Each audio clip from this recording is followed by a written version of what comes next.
আল্লাহ বলে যখন বিপদে পড়বা সালাত এবং সবর দিয়ে আমার কাছে সাহায্য চাইবা। বিপদ আসলে রাহমাতাল লিল আলামিন জায়নামাজে দাঁড়ায় যেতেন। আমরা বিপদ আসলে কি করি? হাই হুতাশ, ফেসবুকে স্ট্যাটাস দেই, ঠিক কিনা? হ্যাঁ, ফেসবুকে শেয়ার দেই।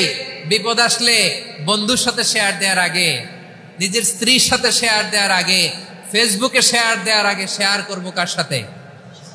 আল্লাহর সাথে। কারণ আপনার বিপদ থেকে আপনার কেউ উদ্ধার করতে পারে না, একজন সত্তা ছাড়া। চিল্লায় বলতে হবে তিনি কে? সে আল্লাহ বলেন, গোলাম বিপদে ধৈর্য ধারণ করো। আল্লাহর হাবিবকে আল্লাহ সান্ত্বনা দিচ্ছেন, মুসমির আলা মা ইয়াকুলুনা ওয়াহজুরহুম হাজরান জামিলা। ও নবী, ওরা যা বলে মন খারাপ করবেন না, মন ভাঙবেন না, ধৈর্য ধারণ করুন। ওয়াহজুরহুম হাজরান জামিলা, তাদেরকে সুন্দরভাবে ইগনোর করুন।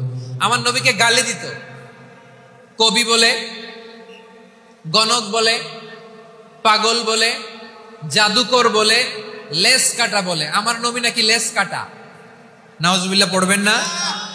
আমার নবী নাকি নির্বংশ, ওনার বংশ নাকি দুনিয়াতে টিকবে না।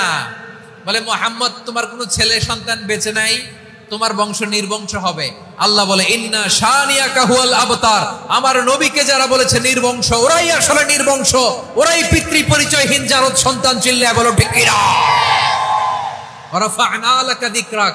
আল্লাহ বলেন, নবী আপনার সম্মান আমি বাড়িয়েছি, দুলোক ভলোক ছাড়িয়ে, সাত আকাশ মাড়িয়ে আমার আরশ পর্যন্ত আপনার সম্মানকে বুলন্দ করেছি। যেখানেই আমার নাম নেওয়া হয় সেখানেই আমার নবীর নাম আছে না নাই? এজন্য বিশ্বনবীরে তারা গালি দিত। বিশ্বনবী যেন গালি শুনে মন খারাপ না করে, আল্লাহ বলেন, নবী ওয়াসবির আলা মা ইয়াকুলুন, ওরা যা বলে বলুক, আপনি মন খারাপ করবেন না। আমার নবীরে কাফিরেরা যেমনি গালি দিত, এই যুগে আমাদেরকেও গালি দেয় এমন কিছু লোক আছে না নাই? আমার নবীকে গালি দিত গণক, জাদুকর, এরপর গালি দিত পাগল, নির্বংশ বলে। আর আমাদেরকে গালি দেয় মৌলবাদী বলে, আমাদেরকে গালি দেয় রাজাকার বলে। হ্যাঁ, রাজাকার শব্দটা তো এখন একটা অ্যাওয়ার্ড হয়ে গেছে, অ্যাওয়ার্ড। হ্যাঁ, রাজাকার রাজাকার গালি দেওয়ার দিন শেষ। কি দিন আসলো? সুবহানাল্লাহ কইবেন না? আল্লাহ তো আমাদেরকে দেখাইছে, রাজাকার শব্দটা এখন একটা অ্যাওয়ার্ড হয়ে গেছে। সুবহানাল্লাহ, সুবহানাল্লাহ। পরিস্থিতি পাল্টে দিতে আল্লাহর সময় লাগে না। চিল্লায় বলেন ঠিক কিনা? আমাদেরকে বলে মৌলবাদী।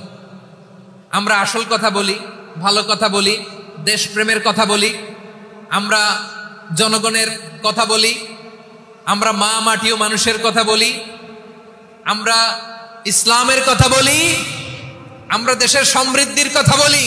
এজন্য আমাদেরকে বলে মৌলবাদ। আবার আমাদেরকে বলে ধর্ম ব্যবসায়ী, আছে না নাই? আমরা ধর্মের সত্য কথা প্রচার করি, যেটা দেশের ভালো, জনগণের ভালো, সেটা উপস্থাপন করি, আমাদেরকে বলে ধর্ম ব্যবসায়ী। আমার প্রিয় ভাইরা, যারা ইসলামের কথা বলে, যারা কোরআনের কথা বলে, এরা ধর্ম ব্যবসায়ী নয়। খবরদার, আলেমদের বিরুদ্ধে দাঁড়াবেন না। আলেমদের পক্ষে থাকলে আপনার জীবন উজালা করে দিবে কে? কোন আলেমান আও মুতাআল্লিমান আও মুত্তাবিআন আও মুহিব্বান ওয়ালা তাকুনিল খামিস ফাতাহলিক। হয় আলেম হও, নয় আলেমের ছাত্র হও, নয় আলেমকে মহব্বত করো, নয় আলেমকে সাপোর্ট করো। এই চারটা করো, 5 নাম্বার হয়েও না, আলেম বিদ্বেষী হয়েও না, তাহলে দুনিয়াও শেষ, আখিরাত শেষ। চিল্লায় বলো ঠিক কিনা? খবরদার, নিজেকে ইসলামের বিরুদ্ধে দাঁড় করাবেন না। এদেশের আসল পরিচয় ইসলাম। এদেশের আসল পরিচয় কি? আওয়াজ করে বলতে হবে, এদেশের আসল পরিচয়